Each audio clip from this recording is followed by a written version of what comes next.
Wake that ass up. Early in the morning. The Breakfast Club. It's the world's most dangerous morning show, The Breakfast Club. Charlamagne the God, Angela Yee, DJ Envy is still not here. Don't know where he's at. Now, Angela Rye is here, though, and Yeah. I gotta fill in for Envy this morning. I know. You do. So, Today is the day to ask that question. $1 million question. all right, so can you guys explain what impeachment is for people who don't know out there?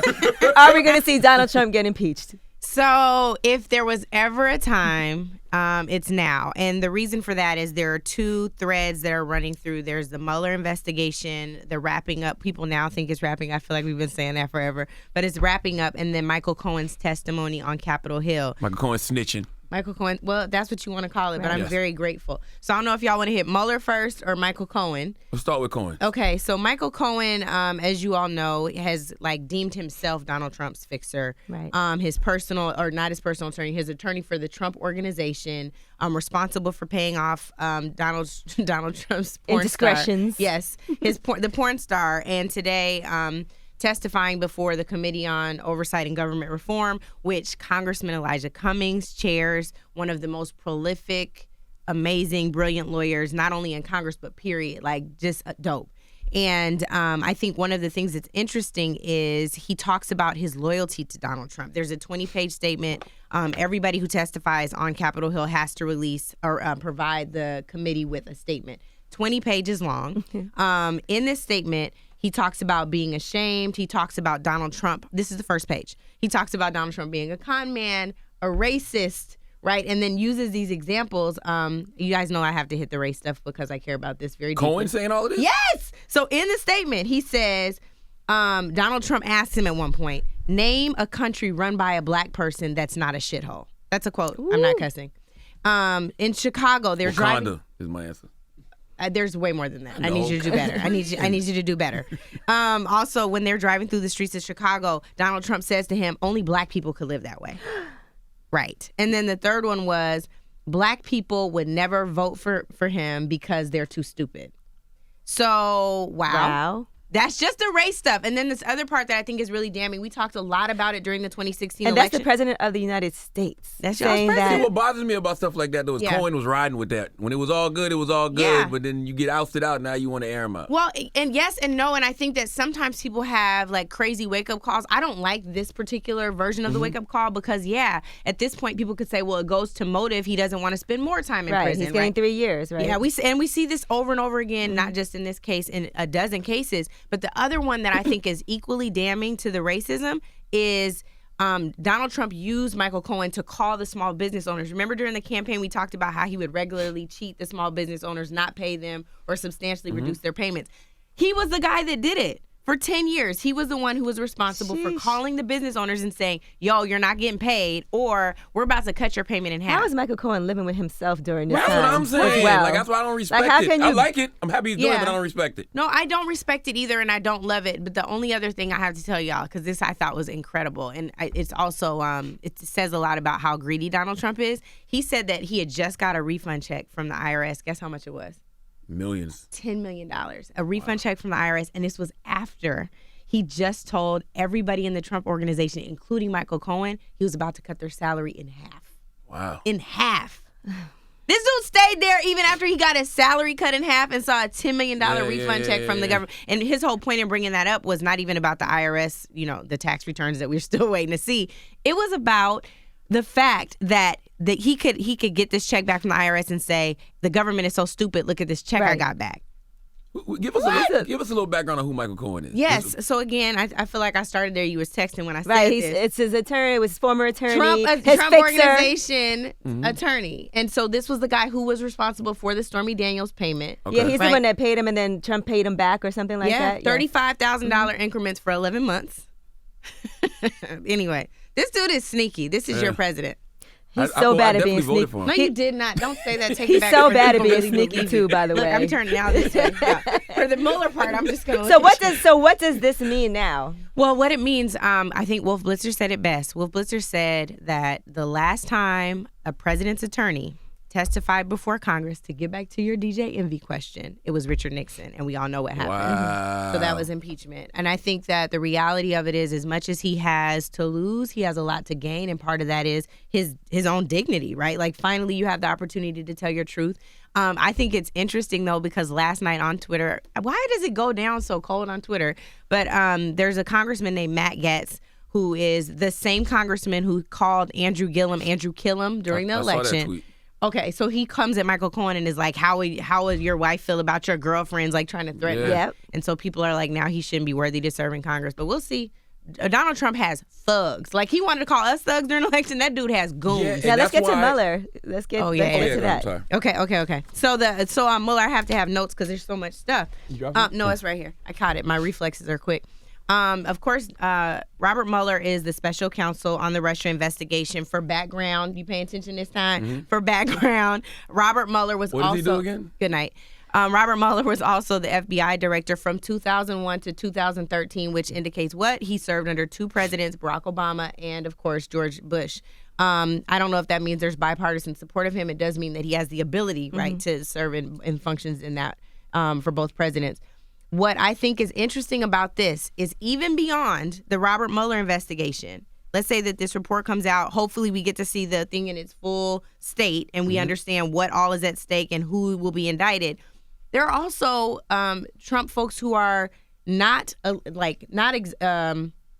the word I'm looking for? They're not necessarily completely released from this, because there's New York federal prosecutors who are looking at the Trump Organization, the foundation, the inauguration committee, and of course the campaign, because folks lied to Congress, folks lied to prosecutors, and so they still could get prosecuted under the New York federal prosecutor's case and indicted. And that's the craziest thing to me. Everybody about to start flipping now. I know, maybe. And I think that one of the questions we have, and I think is really frustrating, is whether or not we're even going to see this report. And if we see the report, given the new attorney general, will everything be so heavily redacted that we don't know who is culpable for what? That's super frustrating to me. But so far, Robert Mueller has indicted 34 people. Yeah. 34 That's people. a lot. 3 companies, including the Internet Research Agency, Concord Management, and Concord Catering. The Internet Research Agency, for background, you at least have this article. Hopefully you've seen it.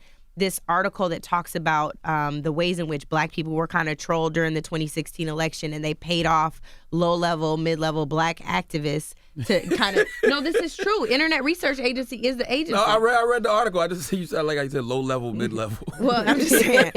So nobody's trying to be somebody. You would never buy no weed that was low-level or considered mid-grade. Well, they FYI, you got to be low level to get paid off, what okay? We're not mad about using low level for Black activists that got paid off. That's low level. Thank you for D-level following activists. me. You know what? Anyway, yes, but truly, especially if they got paid off by Russia. But the thing that is interesting about the Internet Research Agency is they, of course, tapped into existing tensions that are clearer and present in racial issues in this country. So that's, I thought, was fascinating. The guilty pleas so far, he secured Gates, Michael Flynn, Paul Manafort, Michael Cohen, of course. And of course, we know that Roger Stone was just indicted and his house was raided. Roger Stone is the one who's accused of getting the whole WikiLeaks Yeah, we have deal this done. book right here, Stone's Rules. Stone's Rules. You might want to burn that. Those are rules you I don't can't want wait to to read live by. it. You don't want to live by those rules. This is all great, right? Yeah. And I don't know if that's great or good or bad. Well, no, it's great because we all know the Trump administration is going to crash and burn. It's not going to end well. Okay. We know that. Okay. But do we want him to get impeached? In this climate, with all of these crazy-ass white militant groups, all these crazy-ass Trump supporters, do we want him to get impeached in this climate? So I'll give you, I think yes and no. I think that my personal, is burning on the inside. Like, I've been telling y'all this since before the election. He's crooked. Part of me wants to be vindicated in that way. I understand what you're saying, not just about the actual external factors and the environment that people have to live in every day, but also the political climate. What does that mean for for Democrats in 2020, right? I think that those it's all about revenge at that point. It could be, but I think part of it is, like, at what point do we owe it to democracy, as broken and as challenging as it is, to do the right thing? Ooh, great segue. Yes, but yeah, I don't know. But so yes, do you want to talk about? Yeah, Trump tweeting Spike Lee. So Donald Trump tweeted Spike Lee, called him racist after his... He didn't say anything about race. He just said 2020, make sure you do the right thing. Yes, but he also, this is what I think is crazy. He also talked about in his acceptance speech the fact that this is the 400th anniversary of the first enslaved African arriving on the shores in Virginia. And I wonder if Trump felt like that was racist to talk about slavery. You know, he's crazy. So I was just like, that's the only thing kind of race-related that Spike Lee talked about? Yeah, we did that in Rumors. I was so confused about why was that racist. And Spike said, he also said, choose love over hate in 2020. But that's still not racist. My grandma always said, hit dog will holler. Well, we know that. And we know he's a low-down, dirty, nasty dog, too. So I wonder if all the people that have all this time been saying that Donald Trump isn't racist can finally admit that, yes, he is racist. You would think so after this. Because people really try to argue and say he's not racist. What makes you think he's racist? Yeah. He's done, and he himself will tell you, I've done so many great things for black people. He said it in his tweet to Spike Lee. He's like, I've done more for black people than any other president. Not true. One of the things that I think is super interesting about that is he claims credit for black unemployment rate. Under Barack Obama, it definitely was double, but he cut the number almost in half while he was still in office. Exactly. So I'm like, you can't you're take just credit basically for 1 percentage point. You're gliding off of what was already in place. That's right. For that same black president who you said was not a citizen, you know, which is also very racist. Yes. So I think that, there were two other people that I want to talk about. Cooperating witnesses for Mueller, in addition to Michael Cohen. Tekashi 6ix9ine and who else? No. Trump Organization CFO Alan Weisselberg, and then also David Pecker, who's the CEO of National Enquirer. And I know these aren't His last name is Pecker? I'm not doing this today. I'm really not doing this today.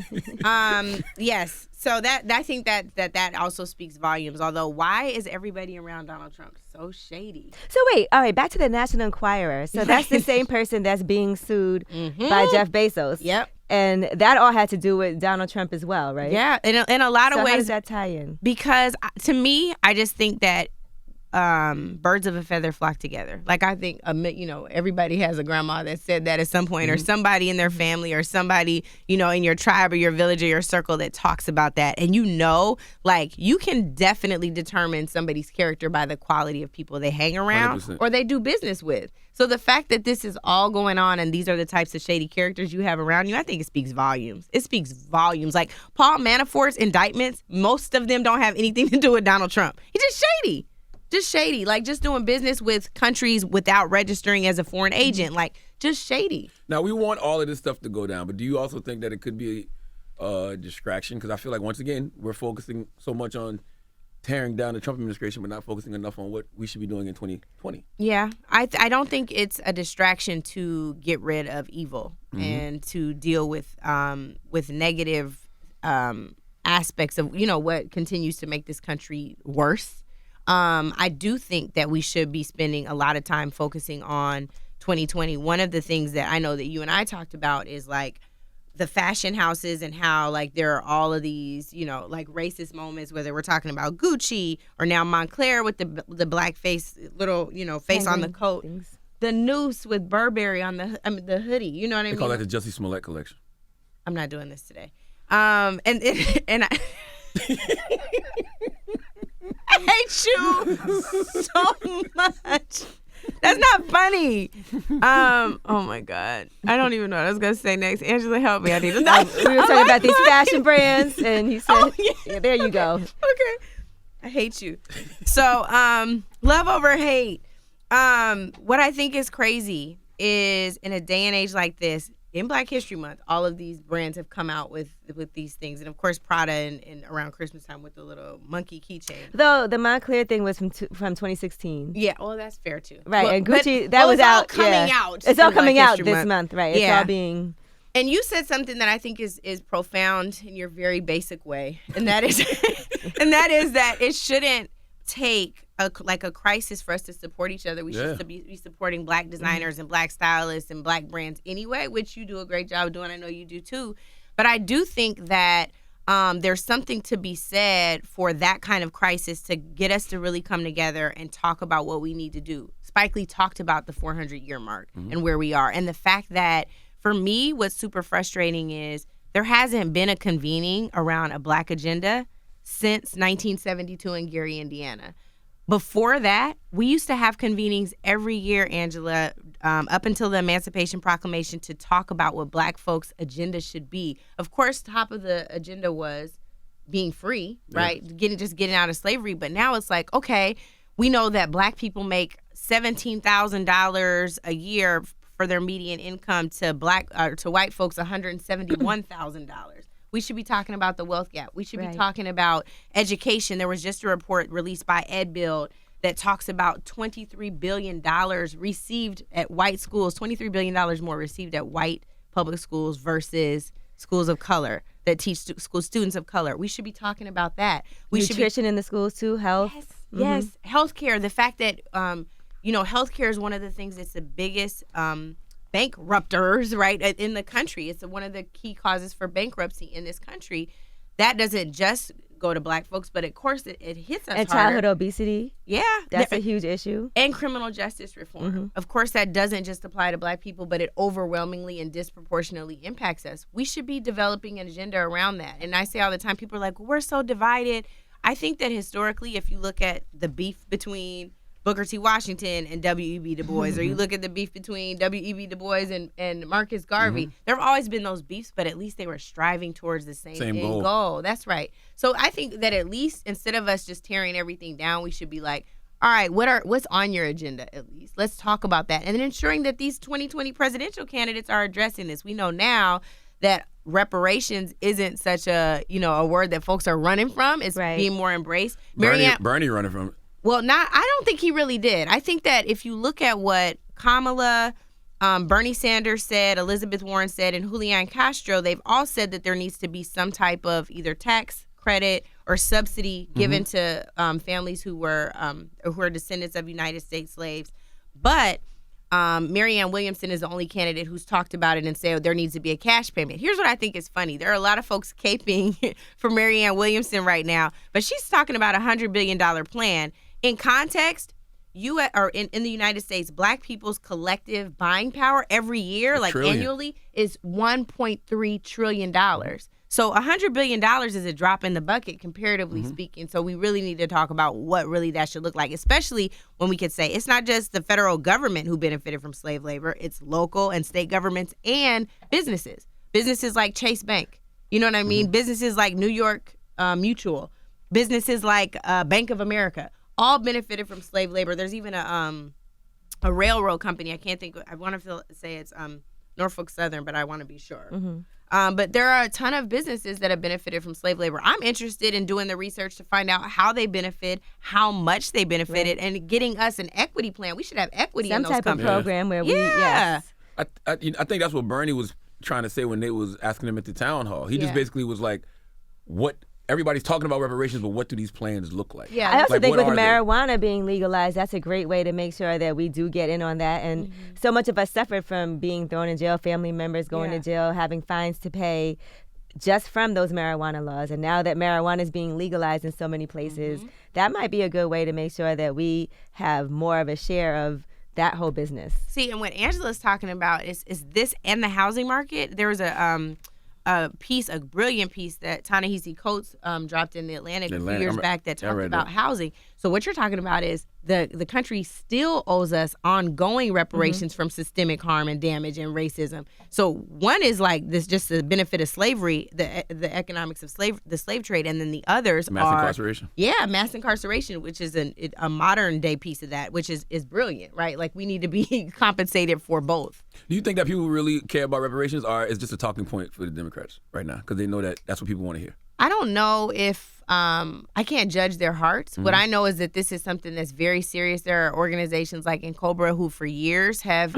dealt with reparations and talked about it. Congressman Conyers every Congress used to introduce H.R. 40, which was just a commission to study the economic impacts of slavery on this country. And now Congresswoman Sheila Jackson Lee, since Mr. Conyers retired, is now introducing that measure. What we can really determine, how we can determine if people are really serious about it, is for once having more co-sponsors on this bill, not just members from the Congressional Black Caucus, and then ensuring that the bill actually moves through the Judiciary Committee and every other committee that has jurisdiction over the bill, and then finally passes, and then let's see what the Senate does. I think that is the real test to see if people are serious or if it's just lip service. Two things. When last time you was here, you talked about Black people. Yes. And you said, I don't want to misquote you. They said that you said black people. I said the direct quote was black people are immigrants too. The context of that was we were talking about immigration. So I'm thinking that everybody should know I'm talking about black immigrants. I've literally dragged Ben Carson for saying that, they had a dream too on the slave ship. No, fool, they were just trying to get off the slave ship. Like they weren't dreaming about a better day in America. They were fine where they were. So you weren't talking about slavery? No, I was not talking about slaves. We were addressing immigration at the time, so you were talking about those immigrants that are and this is something that is a real source of pride for me. I was raised by a father who's a black activist, but also is very much a part of a Rainbow Coalition, like done everything from helping his friend stand up El Centro de la Raza, rest in power Roberto Maestas, and then also getting awards from the Japanese American Citizens League because he stood in solidarity with other oppressed communities. I think that's where we're at our strongest. My dad has also talked about we need our own designation on the federal, state, and local level for United States slaves. That would be parallel to what this country's done for Alaska Native people. That is something that I talk about in speeches every time I deal with the Black agenda. So it surprised me that, one, people hadn't done their research. Maybe the speeches aren't publicly available enough, Angela, because maybe what did I say, a low-level black activist? Yeah. You got paid off by the Russians. Maybe I'm one too. I don't think you A-list black activist. Well, I don't know. Either way, whatever list it's on, they clearly did not find those speeches, and it's unfortunate because now it's been used as a source of a way to sow discord and a source of distraction. I think what we really need to be focused on, what can we do to make our communities better and stronger, and forcing people who say they want to lead us and want our votes and want our support to do the same thing. And they say you're not for reparations because you're not a descendant of slaves. Oh, they said that you're Haitian now. They said it says that on your Wikipedia. You Where know did that, right? wait? I didn't even know.